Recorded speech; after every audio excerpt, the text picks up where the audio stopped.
እንደምነሻ ሐሳብ ያክል አንድ የፍተሻ ቦታ ላይ ገጠመንን ሐሳብ በማንሳት ልጀምር። አንዲት ግለሰብ ትደውልልናለች።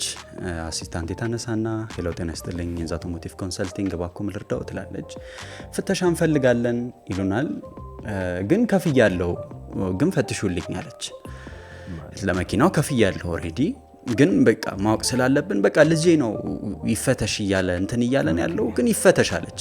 ኦሬዲ ከፍላለች። አዎ ከዛ በቃ አልተማመነችበትም። በዋጋውም ተከራከረችን። ከዛ ያው ፍተሻው ተጀመረ።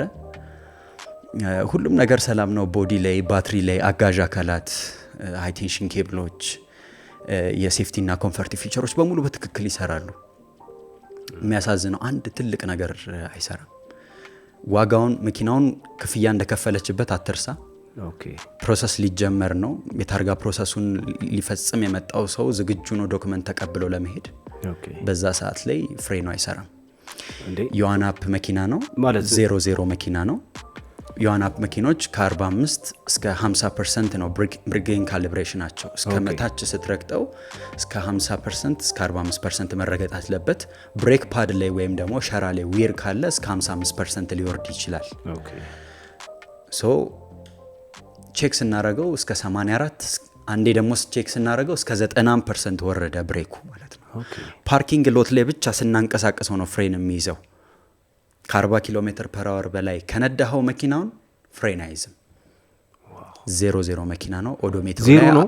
አዎ 00 ያው 16 ኪሎ ሜትር ነው ላዩ ላይ ያው በጣም ያሳዝናል። ቴክኒካሊ 00 ነው። በጣም ይገርም። በጣም ኃይለኛ። እዛው ሪፖርቱን ጽፌ ጨረስኩኝ። ያው በባህሪያችን ሻጭም ገዢም እኩል ነው ሪፖርት የምንሰጠው። መኪናውን አትገዢውም፣ ምክንያቱም ፌል ብለን ማተም መተንበታል። ብሬክ ሪጌን ካሊብሬሽኑ አይሰራም። ፈርዘር ኢንቨስቲጌሽናችንን ስትቀጥል ፍሉድ ፕሬዠር ብሬክ ፍሉድ ፕሬዠር ያነሰበትን የሚያሳይ ዳታ ኮምፒውተራችን ላይ መጣ። ከዛ በተጨማሪ ደግሞ ማስተር ሲሊንደር አክቹዌተር ላይ የብሬክ ፍሉድ ኦይል ሊክ አለ። ኦኬ አሁንም ልብ በል በላስቲክ ተሸፍኖ የመጣ 00 መኪና ነው። አሁን እቺ ሴት ልጇ አስፈትሺ ግድ የለሽም ብሎ ፑሽ ባያደርጋት ኖሮ ምን ይፈጠር ነበረ? በጣም አደገኛ። በጣም እንደነገራችን ከሆነ በጣም ብዙ ውጣ ወረዶችን አልፋ እዚህ ላይ ደርሳ ነው መኪናውን እየገዛች ያለችው። ምን ይፈጠራል የሚለውን ወደ ጎን እንተውና የጭንቅላት ቅኝ ግዥ ላይ ነን አይደለንም? አእምሯችንን ቅኝ ተገዝተናል ወይ? በላስቲክ ተሸፍኖ ስለመጣ 00 ነው ወይ? 00 ስለሆነ ብቻ ችግር የለበትም ወይ? አይደለም ነው መልሱ። ባጭሩ ምንድነው? ቻይና ላይ ሻንሃይ ፖርት ላይ መለስተኛ የቢዋይዲ ፋክተሪ ልል የምችል ጋራጅ አለ። ይሄ ጋራጅ ምንድነው የሚሰራው? ኪሎ ሜትር ወደ ኋላ ይመልሳል፣ ሴል ሪፈርቢሽ ያደርጋል። ከዚህ በፊትም አዲስ ዩዝድ መኪኖች ብለን ነጥብ አንስተን ነበር። ይሄም ሌላ ሚኒንግ አለው። ኪሎ ሜትር ወደ ኋላ መመለስ፣ ሪፈርቢሽ መደረግ፣ ቦዲ መሰራት ልክ እንደ ፋክተሪ 24 8ኛ ወር የሆነ መኪና ወደ 25 2ኛ ወርና 1ኛ ወር ያው ስማርት ሲሆን ይቀየራል። ስማርት የሚሆኑበት ጫፍ ላይ ድረስ ያደርጉስና you will have a best resale value። ግን መኪናው ሪሊ 24 8ኛ ወር። ስለዚህ አንተ ፈርስት ሰርቪስ ላይ ኦኬ ፈርስት ሰርቪስ የሚያስፈልገኝ 5000 ሰከንድ 10000 ያልክ ካልኩሌት ታደርጋለህ። ግን 3000 እና 2000 ላይ ሰርቪስ ይደርስባል እንዴ? ለምን? ምክንያቱም ኪሎ ሜትር ነው እንጂ የተመለሰው እና ችግር ያለባቸው ኢኩዊፕመንቶች ናቸው የተቀየሩት እንጂ ወርክ የሚያደርጉት እንዳሉ ናቸው። that means refurbished። ድጋሚ ይገጣጠማል፣ ድጋሚ የሚቀያየረው ነገር ይቀየራል፣ ወደ መንገድ ተመልሶ 00 ተብሎ ይወጣል። ማርኬታችን በእነዚህ መኪኖች ተበክሏል። ዳስምርበት። በነገራችን ላይ በጣም አደገኛ ነገር ነው ያነሳው። ምክንያቱም እኛ ቀድመን ታስታውሳለህ፣ ልክ ነው። ይሄ ያገለግሉ አዲስ መኪኖች ብለን ከዚህ በፊት ስናነሳ እንደውም አንዳንድ ሰዎች ስድብም ነበረው። በጣም ነበረው።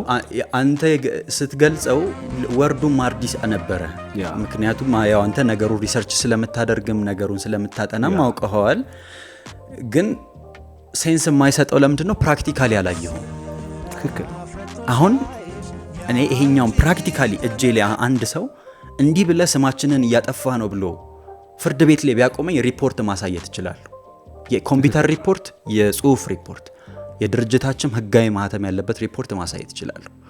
ኪሎ ሜትር ወደ ኋላ ይመለሳል፣ መኪኖች ላይ ያሉት ባጅ ነምበሮች ወደ ኋላ ወደ ፊት ገፋ ተደርገው ሌተስት መኪኖች ይደረጋሉ።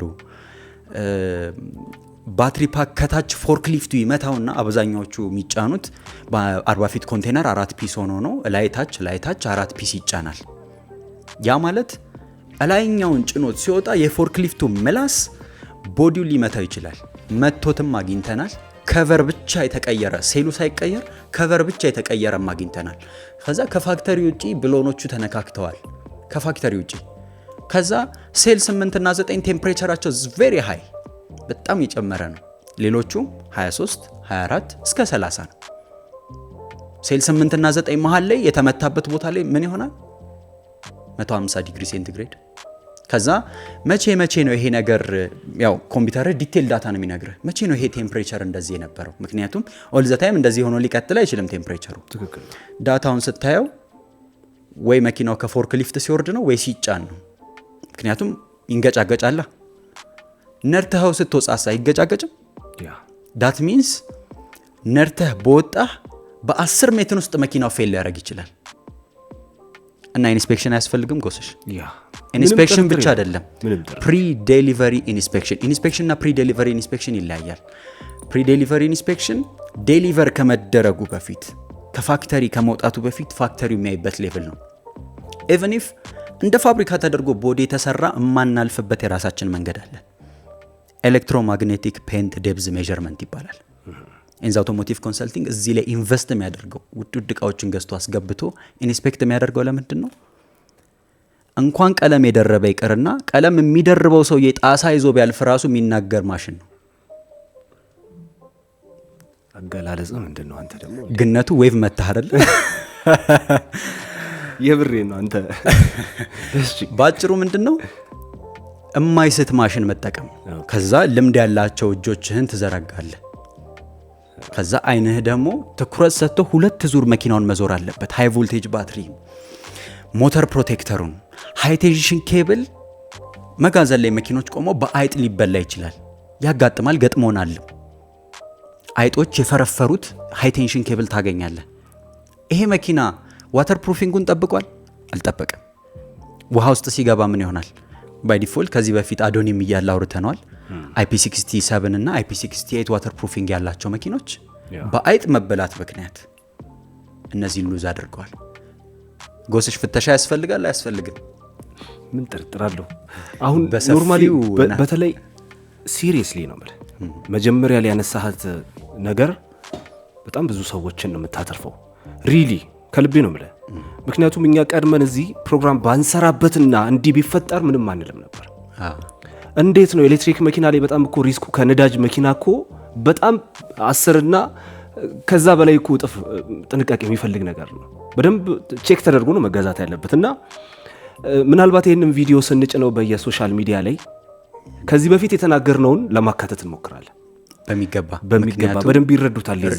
ስፔሻሊ ከዚህ በፊት ስለ ሪፈርቢሽድ ቬሂክል ጎስሽ አድማጮች ለጆሮ እስኪሰለቻቸው ድረስ አድምቶ ተናግሯል። ገበያችን ላይ ገብቷል። በትክክል ነብዩ ጎሳ ብያለሁ።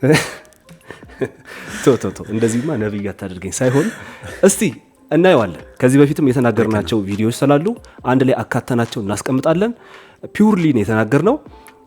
ቴንኪዩ። ግን አርፍደን ብትመጣ ጥሩ ነገር ነጥብ አንስተናል። በቀጣይ ሳምንት ደግሞ እያንዳንዱ የፍተሻ ፕሮሰስ ምን ይመስላል፣ እያንዳንዱ ፍተሻ ፕሮሰስ ላይ ከዚህ በፊት ምን አግኝተናል፣ ጥሩ ሲሆን ምን ይሆናል የሚለውን ዳታ ደግሞ አድምተን እናወራለን እና ደሞአለን በደንብ። እኔም ደግሞ ካንተ ጋር ላይቭ መግባት በጣም ናፍቆኝ ነበር። ስላገኘው በጣም ደስ ብሎኛል። በጣም ደስ ብሎኛል። ያው ትንሽ ራቅ ብሏል አይደል? ከተገናኘን ለዛ ነው እንገናኛለን ከዚህ በኋላ። ሁለተኛ ደግሞ ቻይና ላይ አንድ ነገር ተፈጠረ፣ በጣም እኔ የተገረምኩበት 0 ማይል ዩዝድ ካር ተፈጠረ።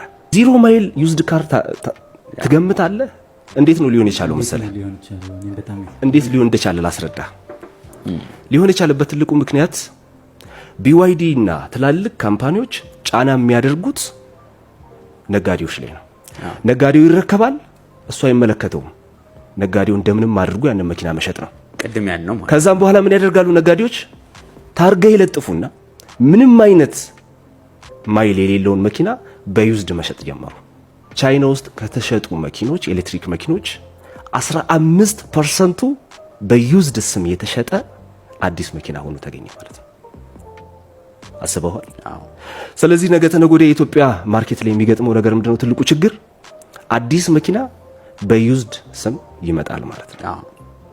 ምንም ጥርጥር የለውም። እኛ ጋር ደግሞ ታውቀዋለህ ፍጥነቱን። ዩዝድ ከተባለ ርካሽ ከተባለ ኢሚዲየትሊ በሳምንት ውስጥ ከተፍ ነው የሚለው። እኔ አሁን ልላቸው የምችለው ነገር ምንድነው? ቻይና ላይ እየተፈጠረ ያለው ነገር አንደኛ ዩዝድ መኪኖች ከቻይና ሊመጡ ነው። ስብሰባ ተጠራ። ስብሰባው ላይ እነማን ናቸው የተገኙት? እነ ዶንግፊንግ፣ BYD እንዲሁም ደግሞ ኢትዮጵያ ውስጥ በጣም ትላልቅ ዩንቶንግ የሚባል ታውቃላችሁ? ትላልቅ ባሶች ላይ ምናምን ዩንቶንግ ነው እሱ አለ። እሱ ማለት አፍሪካ ውስጥ ሃይሊ ዩዝድ መኪኖችን በማስመጣት የሚታወቅ ተቋም ነው። ቻይና ውስጥ የሚገኙ ዱዊን የሚባል ልክ እኛ ቲክቶክ እንደምንጠቀመው ዱዊን ይባላል እነሱ ጋር ያለው የሚዲያ ተቋም፣ እሱም ተጠርቷል። ኦንላይን ማርኬት ላይ የሚሰሩ ዩዝድ መኪኖችን የሚሸጡ ትላልቅ ኦንላይን ማርኬት ላይ የሚሰሩ ሰዎችም ተጠርተዋል። እነዚህ ሰዎች በተገኙበት የተወራው ነገር ምንድነው? ከቻይና ያሉትን ስቶኮች ያሉትን ዩዝድ መኪኖች እንዴት አድርገን ከቻይና እናውጣ የሚል ነው። አሁን ቀጣዩ እርምጃ ምንድነው? ቀጥታ ከቻይና ዩዝድ የሆኑ መኪኖችን ማስወጣት ይጀምራል። ወደ ዱባይ ይሄዳሉ፣ ከዱባይ ወደኛ ይመጣሉ፣ ወደ ተለያዩ አፍሪካ ሀገራት ማለት ነው። ይሄ ነገር ሲፈጠር ሁለት ነገር ነው እኛ ጋር የሚገጥመው። አንደኛው መኪና ምናልባትም መረከስ ባለው ዋጋ ሊገኝ ይችላል።